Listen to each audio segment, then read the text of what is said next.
Though the Bible is comprised of 66 different books, though it's written by 40 different pens over a period of maybe 1,500 years, the Bible's one story.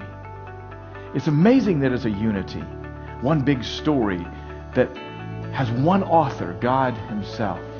And what we're discovering in our new series is that it's good news on every page.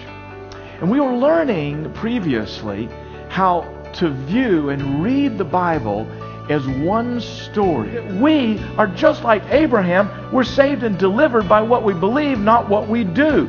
And every conspiracy of hell is designed to try to turn you back towards living by the law, where you would put yourself back under this terrible, terrible idea of curse, that it's all about me, it's all about whether I can do it or not. But no one can keep all the law. No one is able to be righteous. No, not one.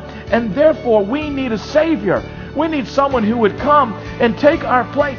What we learn is that Jesus was there not only as the older brother, who instead of hating the younger was blessing the younger, but He is there, the one who deserved the blessing is taking the curse, and a great exchange takes place wherein we have received the blessing of God and the curse has been revoked.